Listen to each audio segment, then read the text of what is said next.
You are now listening to the Life of Produk Podcast. What up, man? It's the boy Produk. You're now locked into the Life of Produk Podcast. Did y'all miss me? I know I took a little hiatus. I gotta start doing y'all like that, man, because I've been life, and I told y'all that last time. It's not really a good enough excuse.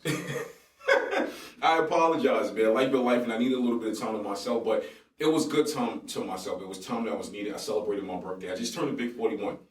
Yeah, boy, I'm 41 years old. In 41 years, I have learned a lot. I have grown a lot. I have excelled a lot, and I'm still continuing to learn and grow, which I think is a beautiful process through all of it. But yo, we here now, episode 41. We got a lot of things to talk about. There's been some really, really good moments in sports, even within the last 7 days. First of all, I want to address one thing, right? I want to talk about the friction that's being created by people in the media between Angel Reese and Caitlin Clark. I think it's the nastiest thing I've seen in sports. I think it's disgusting. There's an undertone of racism there. I don't like the undertone of racism that is there. With that, I think if Caitlin Clark was black, I don't think that the white community would be going as hard in creating this scenario between her and Angel Reese. It is sports. Sports is competitive. Sports is competitive. Respectfully, it is competitive. I think it's taken away from the fun factor of it, and I think it's taken away from the beauty that these two girls went to college, dominated, both have championships, and now they are inspiring younger girls coming up under them to want to play and want to excel and do just as good as them. I think it needs to stop. Y'all really, really, really need to stop with that. That last game that they played last Sunday was really good. It was a good game. And what I didn't like about it was at the end of the game, the refs reset the clock and they put .05 back on the clock for Indiana. I wasn't feeling that. I think that was a ploy to try to get Indiana at least to take it to overtime to try to assist them in winning that game, because Indiana, as far as them playing against Chicago Sky, they were up 2-0. That was not cool. That was not cool at all, man. I wasn't feeling that. But shouts out to Chicago Sky for winning that. Finally got a game against them. They just played Las Vegas Aces the other day. I didn't get to see that, but I heard they got washed. Asia Wilson is like an OG. She wasn't having that. She was not having that. You know what I'm saying? But I think WNBA has been exciting this season. I can't wait to see the day that the WNBA players are getting NBA salaries. They are. Now, I've been hearing a lot of complaints from women over the last few years, or even recently right now, a lot of complaints. They're saying things like, oh, y'all need to pay them more money. Well, y'all need to go to games. Y'all need to go to games. Go to games. And I think that, and this is me non-biasedly saying this, I think that more women now are supporting WNBA because they look like them. They feel like they can relate to them. Now, I feel like back in the day, I was going to games. I went to Liberty games. I went to, when Charlotte had a team years ago and I moved out here, I went to those games. I feel like because the women that played, that older generation, didn't look womanly enough, regular everyday women weren't attracted to it. Now, I've heard women say, oh, they look too manly. Well, the men are manly, and y'all going to those games, right? So do y'all want to be attracted to them? Is there an attraction that needs to be there for y'all to go to these games? And this is a question I'm asking respectfully, but I want to see WNBA players finally start making NBA salaries. I think the day that happens, it's well-deserved, and I think it's only going to get better from there. But shouts out to the WNBA players. They doing their thing, man. I've been watching games all season. I'm loving it. Shouts out to the Liberty. I got to go for the home team. Shouts out to Connecticut as well.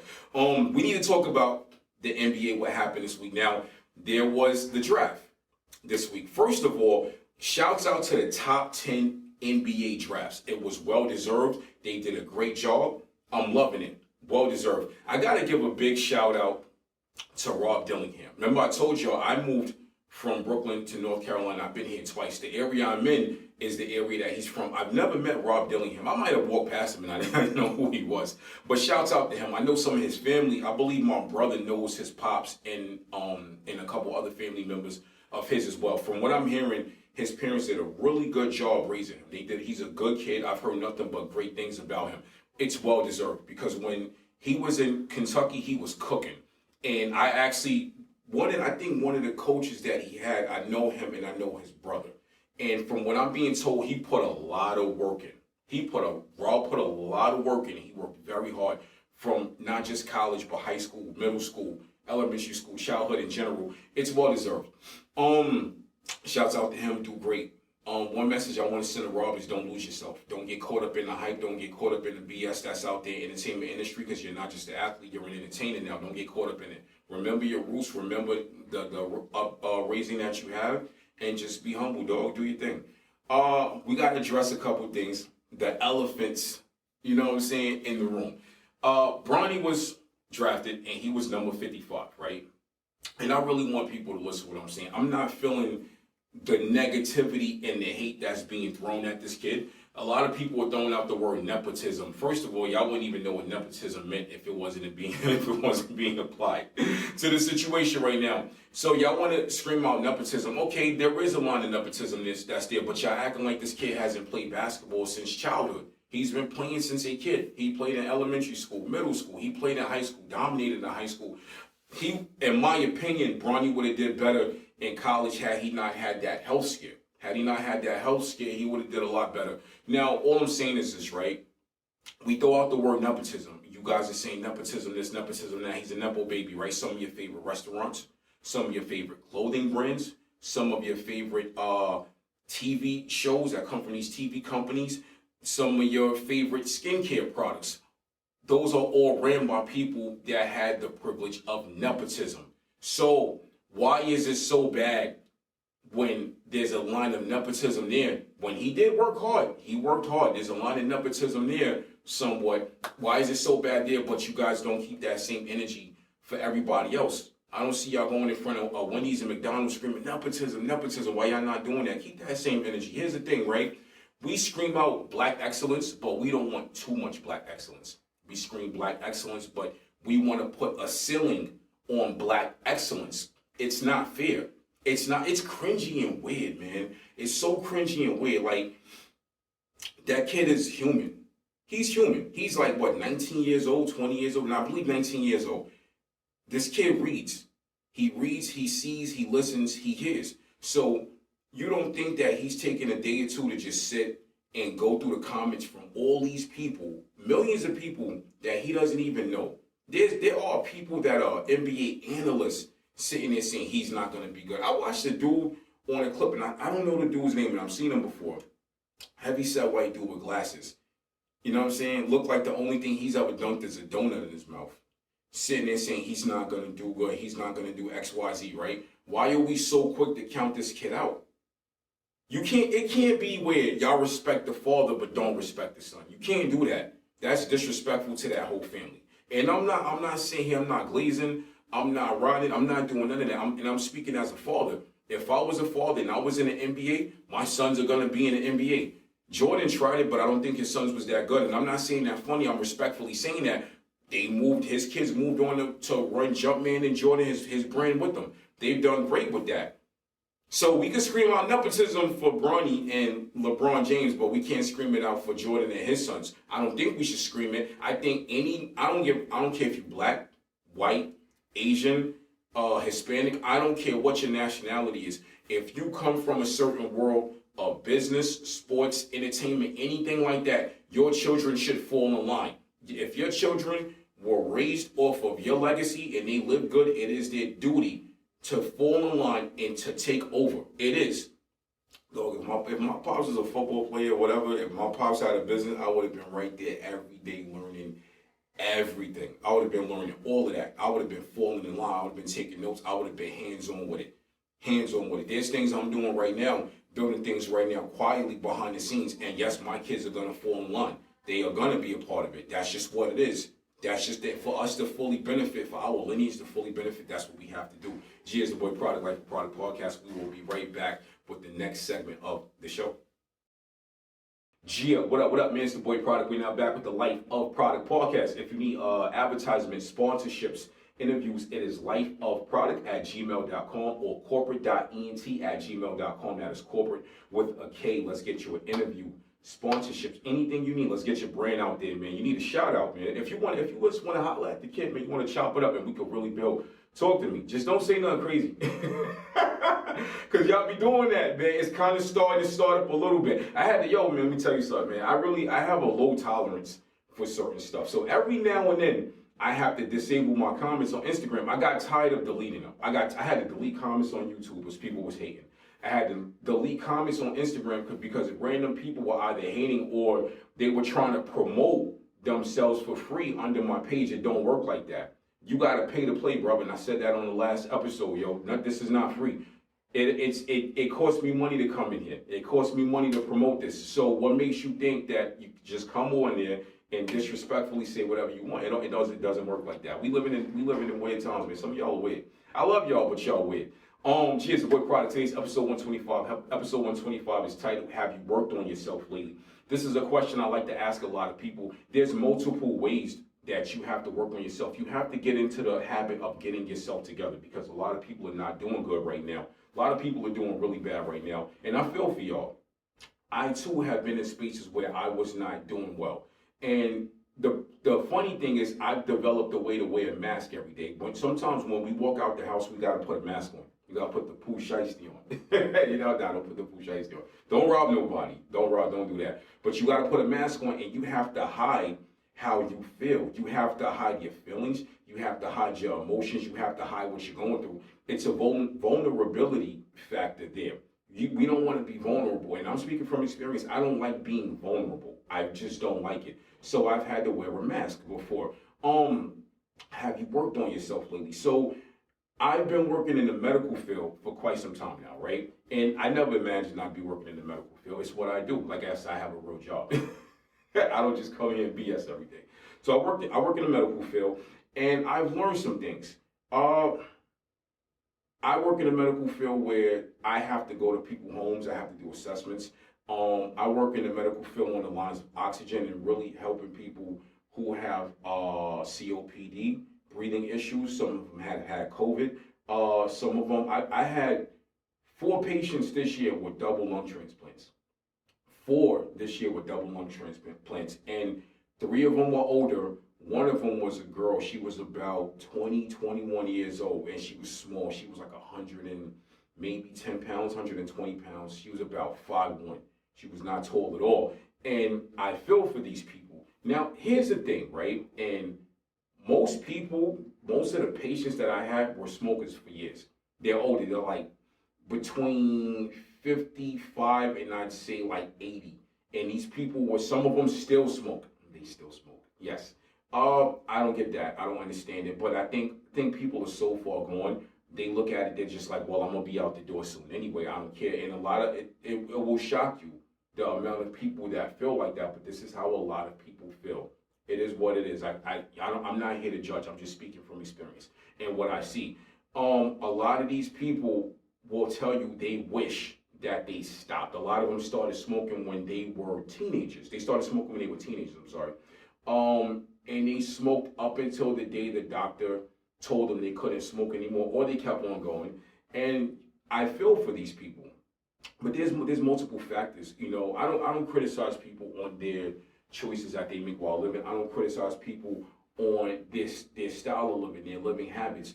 But a lot of these people are older, they're off the grid, they're in these areas where they can pretty much do what they want. So when you're in your home, take a person 70 years old, and this is the home that they grew up in. Their parents left it to them, so they grew up in there. After the parents passed away, they didn't really take care of the house, so they've been smoking in there for years. The smoke is in the walls, it's in the carpet, it's in the furniture, it's in their skin, it's in their clothing, it's in their pets. Now they got pets. Now they have dogs, they have cats. These dogs and cats don't go outside to relieve themselves. They're peeing and pooping in the carpet. The carpet's never been cleaned. The carpet's never been changed. Now all these fumes are fusing together. Your lungs, your human lungs are not meant to handle that. It's not meant to deal with that. It can't. The functionality of it is gonna decline and it's gonna break it down. Now you are gonna develop all of these problems with your breathing, and you are gonna rely on a machine or machinery to live for the rest of your life. And I'm gonna keep it real with you. These machines, I've seen these machines prolong people's lives for 20 years. I've seen them only prolong someone's life for a month and a half. It's because it all depends on you and how far off you are. It really depends on how far off you are. You know, I never understood the severity of this type of stuff until I started working in this field. I never understood it. I had a patient one day. I got an after hours call on a weekend. It was a Saturday evening. It's raining. I had a patient that was discharged from the hospital, and I had to drive about an hour and a half to the hospital she was at to give her some stuff. Then I had to meet her at her home to get her set up and get her on the machine and everything like that. And it's an hour and a half away. And, you know, I didn't complain about it. I'm like, you know, it is what it is. It was about 6:30 on a Saturday. So I got up to 8 o'clock at night. I didn't get home till late, you know what I'm saying? Because she's older. You know, these older people, they move slow. They're not as fast as we are. And she was sick. You know, she had breathing problems. Well, the lady died a month and a half later. She did. It was the crazy part about it. She and her husband had the same problems. I didn't get to meet the husband when I was there because he was in a different hospital. They literally died days apart, a month and a half later.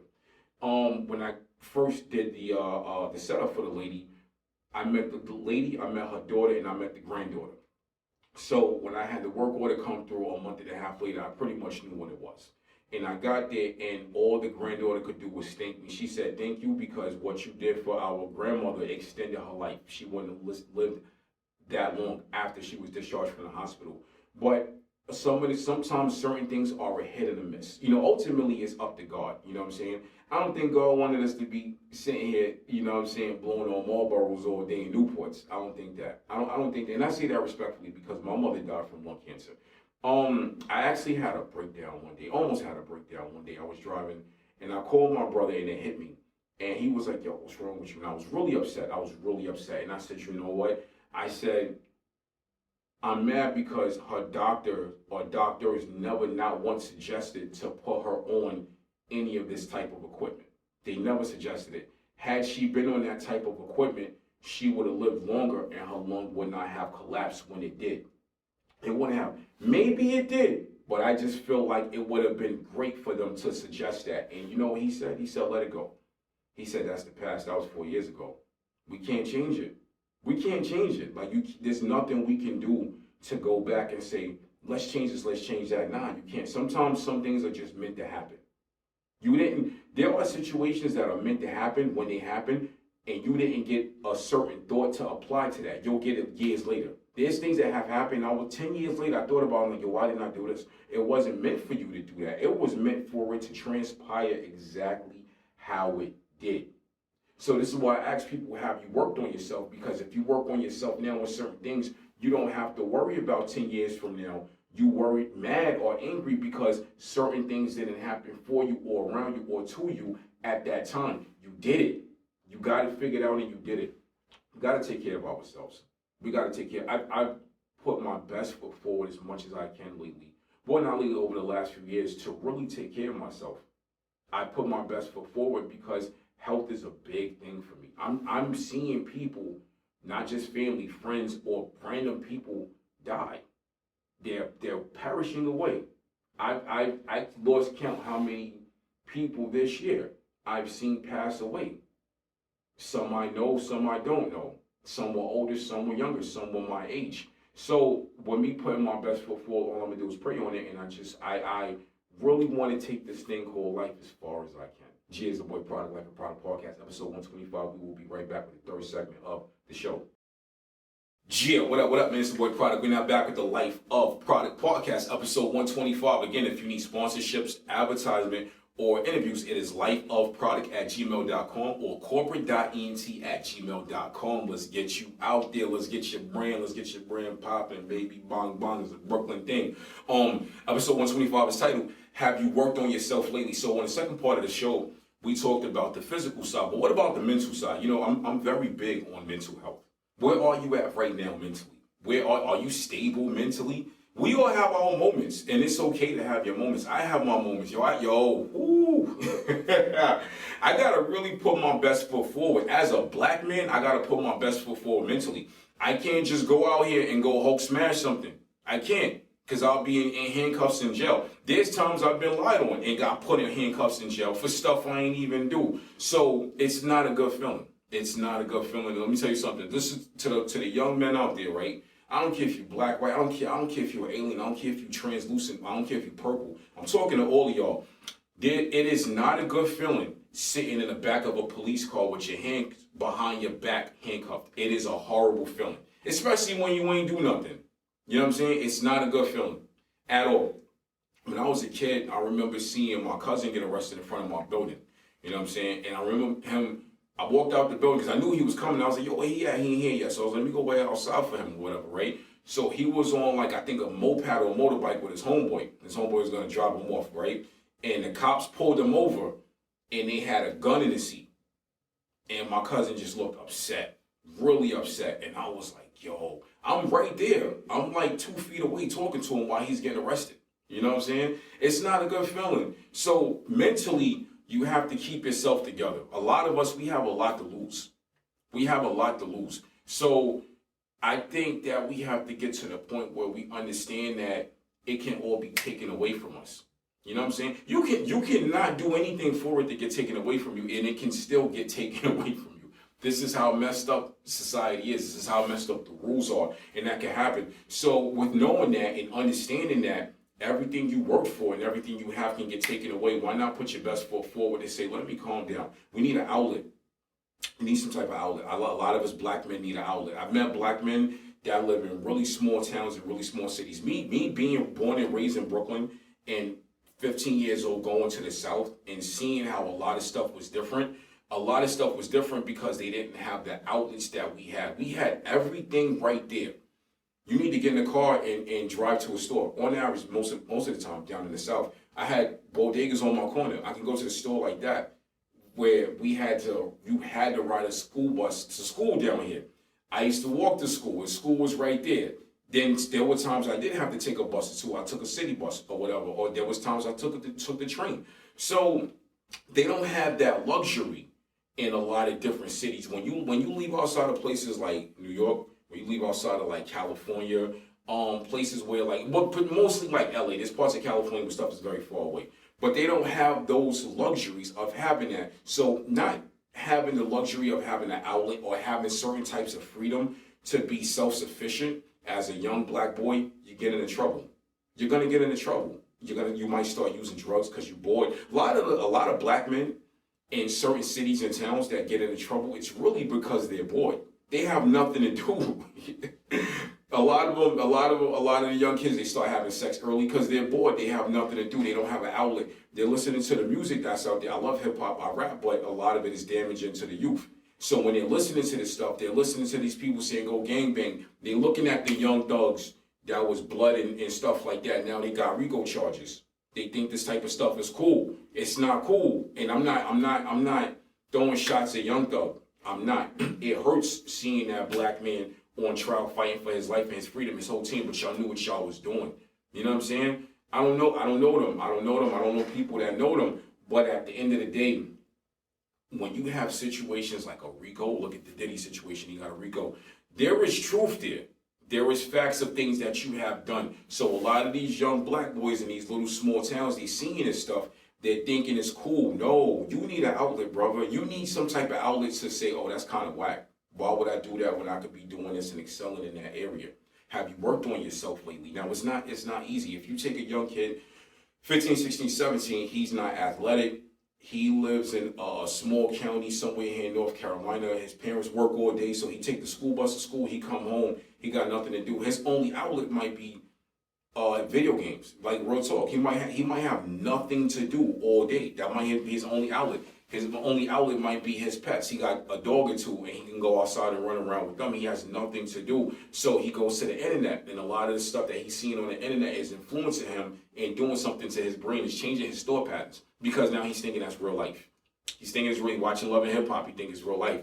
He's watching these streamers that yell all day, and he think real life for them is having these cool friends that could come over and kick it with them in a room. Shouts out to them for keeping people entertained, but that's not always real life. They got people behind them that's pushing their brain. You don't have that. You don't have that. So you need to figure some stuff out. Y'all, I be telling people, I don't be saying certain things to take shots at people. I really don't. I love what people like Kai Cenat is doing because they're bridging the gap in the culture. He had Drewski and Kevin Hart in his crib for a live stream. You got 3 different generations of entertainers. 3 different generations of entertainers that have influenced the culture and impacted the culture at a large scale. I think that's big. I think what he's doing is great. But I also think that a lot of these young kids watch this. They watch these streamers. They're yelling every day. They're yelling at the TV. They're yelling at the video games, doing it, and it's doing something to their psyche. Look at the kid. I think it was an Asian kid from I believe he was from Jersey, and he was mad at the kid he was playing video games with. And he jumped on a plane, went to Florida. First of all, how did you find this kid's address, first of all? There's a lot to that story I don't know yet, and I really want to sit down and fully read it. I don't know how he found his kid's address, but he jumped on a plane, flew to Florida, bought a hammer, went into the kid's crib. They hit him with the hammer, they start fighting, then the kid's step-pops intervened, and they got him. And, this is stuff you can't make up. Yeah, I would have thought it would have been the reverse. I would have thought somebody from Florida would have went up north and did that, because Floridians is different. I mean that respectfully. Like, you know what I mean? Florida man might pop up in a city near you. So I was watching a clip of the judge talking about it. It was either the judge or not the judge. I'm sorry. I think one of the arresting officers was talking about it. And the kid asked the cop, "How long am I going to be in jail?" He said, "It's going to be a long time before you play a video game again." Yo, oh man. Boy, so you really thought it was a good idea to jump on a plane and try to hit somebody with a hammer? Here's the thing. You went to an open carry. You lucky you ain't get shot. You went to an open carry state and tried to attack somebody with a hammer. You went to an open carry state and tried to attack somebody with a hammer. Our mental health right now is so bad as a society. It's bad. It's bad as a society, and I think we need to do better. But the thing is, if you knew better, you do better. Do y'all really know better? Do they really, like? I want to know what this kid home life was like. A lot of these kids, man. I've watched kids say the most disrespectful thing on these streams, the most disrespectful thing in these party rooms when they're playing video games. I watched a grown man one time sit and they were talking about, this is when like these party rooms first became a thing. And he was like, "Yo, you can have a party."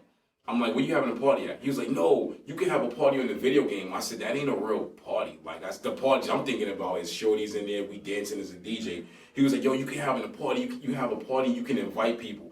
And right then and there, this was years ago, right then and there, I said, "Yo, this is all about to go downhill." I loved video games growing up. I don't really play no more. I'll play every now and then. I'll play with my sons. Like, we'll play like old UFC games. I might play 2K here and there. But I'm just not really into it like that. I might even play Call of Duty once in a while. But at the end of the day, it's damaged our psyche. So, the word of the day, if you lose on a video game, just accept the fact that you trash. Don't jump on a plane and go to Florida and try to hurt nobody with him. Cheers, the Life of Produk Podcast. Today's episode 125. I hope I was able to inspire y'all and help y'all on every level. I'm out, baby. Cheers. You are now listening to the Life of Produk Podcast.